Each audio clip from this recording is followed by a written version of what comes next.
everything you do should be for your ideal client. If all you do is talk about yourself and what you do and how awesome you are, think of that as going on a first date with someone and all they do is talk about themselves. Are you gonna go on a second date? Probably not.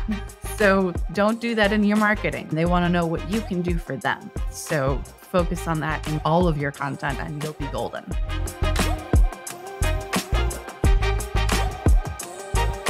Today on Strategy Shorts, I'm joined by the most excellent Alison Ver Halen. She is an SEO specialist, copywriter, and a bit of an expert when it comes to all things copy related. Alison, why don't you go ahead and introduce yourself? Thank you so much for having me. Yeah, I am all of the things that you said: copywriter, SEO strategist, speaker, and author. I did fall into this. I ended up majoring in English and psychology in college, and had no clue this was an option. Ended up getting the perfect degree for content marketing. Did not know what content marketing was. Thought I wanted to work in publishing. Graduated in 2009, right after the job market crashed. So that was not going to happen because there were no jobs to be had in publishing or really anywhere else. So I ended up answering phones for a few years, found myself between jobs at one point, and my roommate at the time, her dad, who was an attorney, was awesome and offered to give me stuff to do around his office until I got back on my feet. And one of the things he needed was someone to write blog posts for his law firm. And he knew I had a strong writing background, so he offered me the gig. And I was like, what? I can get paid to write? Seriously? Yeah, sign me up. So I jumped at that chance and started writing for him, and then for an associate of his, and then for some friends of mine. And it just kept growing from there. Did eventually get another day job, but I kept writing on the side, and it just kept growing until I couldn't handle both anymore. So yeah, I quit the day job about 9 years ago now, and I've been doing this full time ever since. I love that. I love that because it demonstrates that you're an action taker, but also willing to respond to the opportunities that come your way. Lots of people who listen to Strategy Shorts are people stepping into new roles, or perhaps they're looking at a career pivot, or they want to pursue a passion and they want some quick tips and tricks and processes for taking those first steps into whatever they're pursuing. And what I love about your story is that you were pulling on a thread, you were pulling on a passion that you had. And when the opportunity presented itself, you said, yeah, I'm going to do that because I can do it and I like it. And actually, as you began to pull that thread and began to pursue the thing that you enjoyed, it slowly unraveled to become this business opportunity, which is such a great story. And I would encourage anybody, what threads have you got lying around? What passions have you not investigated recently that you could perhaps pursue, which might lead you in a new direction? But you mentioned there that you're an author, which to me sounds like a big piece of work. That's kind of an epic mountain to climb. So tell us a little bit about what you wrote and what that's about. Yeah, so it's Content Marketing Made Easy. It is my book all about what I do. And I actually just released the second edition a few months ago. I wrote a first edition a couple years ago, and I tried to make it as evergreen as possible.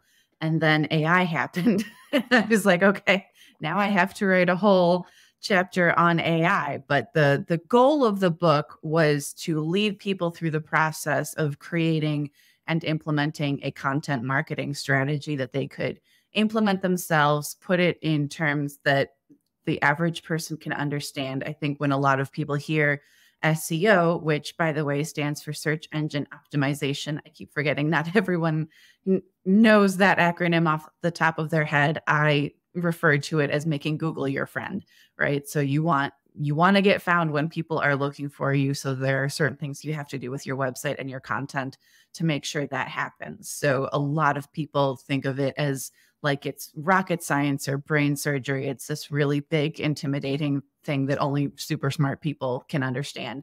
And it's not. I mean, at the end of the day, Google is just trying to help people find the content that answers their questions. So I was really intimidated by SEO when I first got into this and would never have thought that I would be calling myself an SEO strategist. But through pursuing this as a career, kind of stumbled my way into SEO and actually found that I love it. It's fascinating. I genuinely enjoy it, but also it's not as hard or intimidating as people think it is.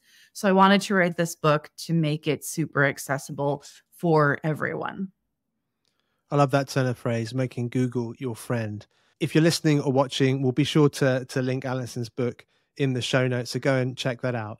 But a couple of things you mentioned there that I wanted to ask you about. One is about content creators, because on one side of the fence, you've got content creators who are not writers. They're not your traditional content creators, but they want to leverage things like AI to help them make advancements in that space.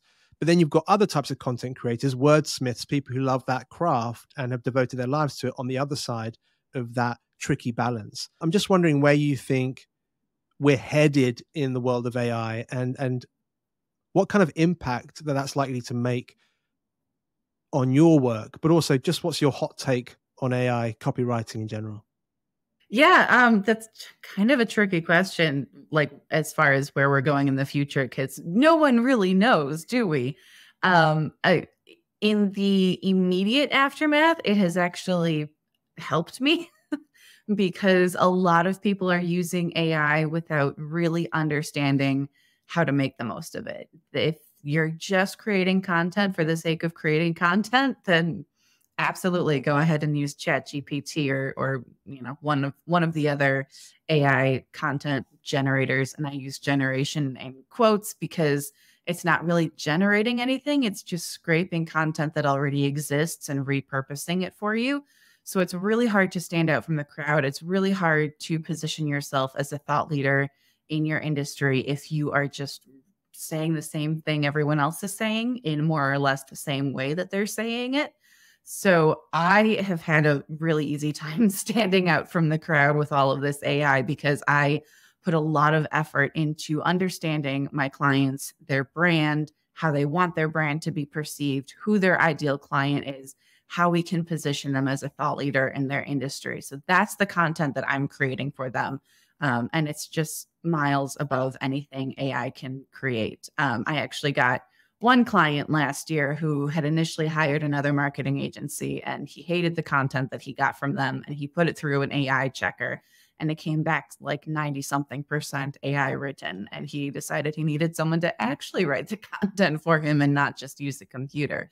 So it's really easy to stand out from the crowd with all this AI if you know what you're doing. And you absolutely can use AI for certain parts of the content creation process if you know what you're doing. First and foremost, fact check it. Studies have shown that it gives wrong information something like half of the time. So bear that in mind. At the very least, fact check it. And then check it for brand, check it for consistency, check it and make sure that it's actually something you want representing your brand, because that's what it's going to be doing. It's going to be representing your brand and your company. And there is nothing more valuable as a business owner than your reputation. So at the very least, fact check and then edit it and make sure that it is in line with something that you as a business owner would put out to represent your brand. That's it. This is quickly turning into a AI episode, which is not what we intended to be talking about. It's not what we talked about, but we follow these rabbit holes and who knows where we'll end up. That's it. So we're gonna come back in a moment. So I think thinking through some of the highlights that are probably found in your book around some of your principles around content creation and how to own your content. But before we get that, one more comment about AI. One of the ways that I've been using it, which I think has been really helpful, is to summarize content that's already been created that I actually don't need to watch back, or I don't want to transcribe. Things like interviews, things like if I want to grab a quick podcast summary of what's included in an episode, I find it really helpful for things like that. So there are points where it's a really functional job that you can use AI to do that for you. But actually, it's never going to capture the nuance of your brand or your personality, your voice, as well as perhaps we would like it to. I think we're a few years away from that. So I think you've made some really, really helpful comments there. Now, let's get back to your insights and what you wanted to share with us. I think you've got 3 or 4 things, let's call them disciplines or lessons for our audience today around content creation. But before we get to that, who is your target listener? Like, who are you really trying to reach with these thoughts today? Yeah, the business owner who is just starting out or has been in business for a while and is really looking to grow their business and specifically grow their online presence. And they know that upping their game in the world of blogging is a great way to do that.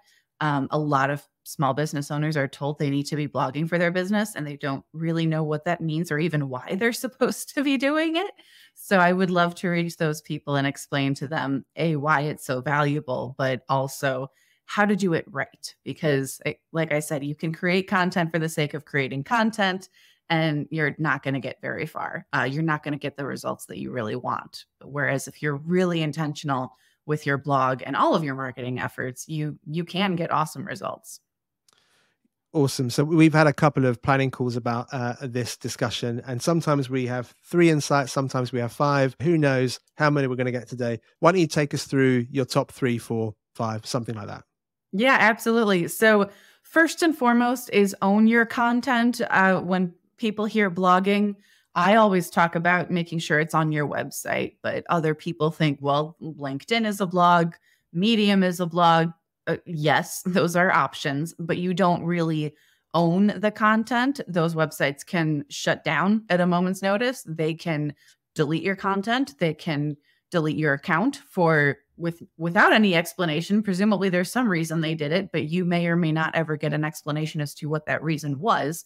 So always, always, always own your own content, and then use those channels, social media, your newsletter, podcast, and use those channels to distribute your blog.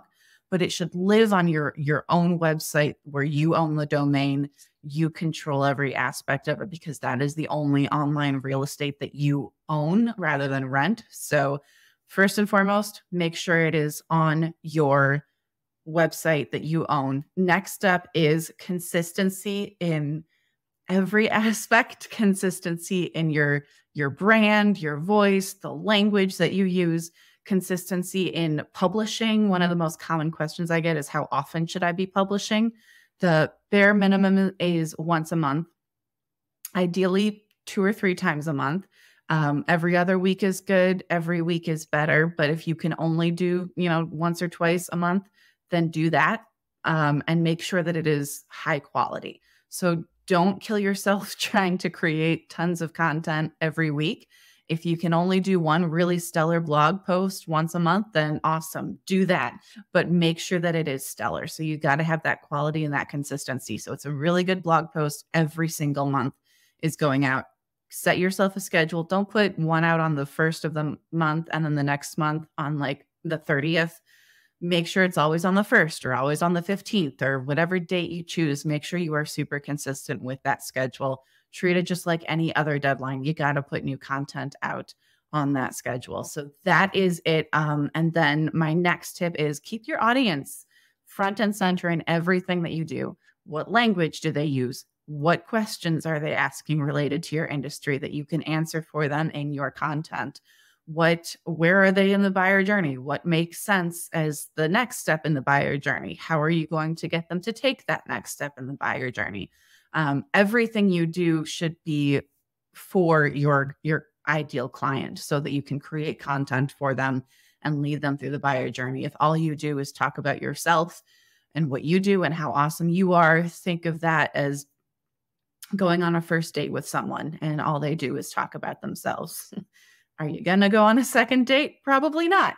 So don't do that in your marketing, because someone is just getting to know you and they want to know what you can do for them. So focus on that in all of your content, especially your blog posts, and you'll be golden. Do you have anything by way of a quick hack or an easy approach to doing that kind of research? Because people talk about keywords and people talk about surveys, and I think for a lot of people who are feeling rushed or under pressure, you mentioned that business owner who knows they need to get started, but actually the process of research can feel quite daunting. What are some of the ways that you might tackle that or simplify that process? Yeah, well, first and foremost, what are the questions that you keep hearing over and over again when you're in conversation with people? When you're on a podcast, what are the questions that the host is going to ask you over and over in sales calls, in networking events, when you're talking to prospects, when you're talking to clients? There are probably some questions you hear over and over and over again, and you're sick of giving the same answers. So write about it, write a blog post about it. And that way, because if they're asking you those questions in person, or on Zoom or whatever, they're probably asking those questions of Google as well. Or if they're not, then people like them are. So that is the easiest way to do that research, is just have conversations with people. One of my favorite tools I love to use is called Answer the Public, which you can find at answerthepublic.com. Awesome tool. You just put in, I like to start with one of the services that I provide or one of my content pillars, and just put in that one word, keyword or search phrase, and see what it comes up with. It will tell you all of the questions from across the internet that use that one word or phrase. Awesome starting point. I do then take it to my keyword research and make sure it's a good keyword and do all of that. But as an idea generator, it's a great starting point. So I love that tool. I use it all the time. I think they're two really awesome bits of advice. And to your first point about listening to what are the questions that are coming up in conversations, on sales calls, and networking events. Look, we've got our phones. Make sure you've got a note in your note-taking app where you're just capturing some of those questions. When it comes up, capture it, and then revisit it at the end of the week to try and make that process even easier, but keep it simple. The other thing we talked about being consistency. When you're writing a stellar piece of content, a long form piece of content, I think the other lens that people need to bring to that is, if you're not in a position to create something every week, how can you flex that one piece of content you have created? Like, could week 2, you've got this great long form article, then maybe next week you do an audio recording of that article. You don't have to do any more work. You just need to spend 5-10 minutes recording it. Could you cut it up into some quotes and put an image behind it and then get that out on social media? Like, how can you repurpose that thing you've created and sweat that asset? Because I think that's a really, really important thing. Mm-hmm. And I really loved what you're talking about, making sure that you're answering questions. I had an interview a few weeks ago with a guy called Daniel Murray. He's the founder of the Marketing Millennials. And they really established themselves on LinkedIn by publishing memes, lighthearted content, funny stuff. But his big message to me was, stop writing a personal journal. Like, if you are serious about launching your business or marketing yourself online, like you said, people don't want to hear all about you. They want to have their questions answered. They want to see content that's going to feed them, that's going to help them solve problems. They don't want to hear your life story. Though there is a place for it, being transparent and authentic with your followers and the people who are interested in your story. There is room for it, but you've got to find that balance. Now, as we said throughout this episode, and you have to make it relevant to the tips and tools that you're providing. So yes, tell them your story. Yes, tell them about, who you are and what you do, but make it relevant to how you can help them. That's it. Now, that we love to be really practical on the show, and we love to finish with a takeaway or something for people to try as soon as the episode finishes. So what's the first thing that you think people should do after listening to today's episode? Create a content calendar. Because again, it's all about having that schedule and making sure that you know when your next blog post is going out. So start planning at least 3 months in advance. When are you going to publish? And then start looking up some topics and planning which topics are going to be published when, so that it's all you have to do is fill in the blanks. Alison, we are just about done for time for today's episode, but thank you so much for spending some time with me and with our audience, and let's speak again soon. Awesome. Yeah. Thanks so much for having me.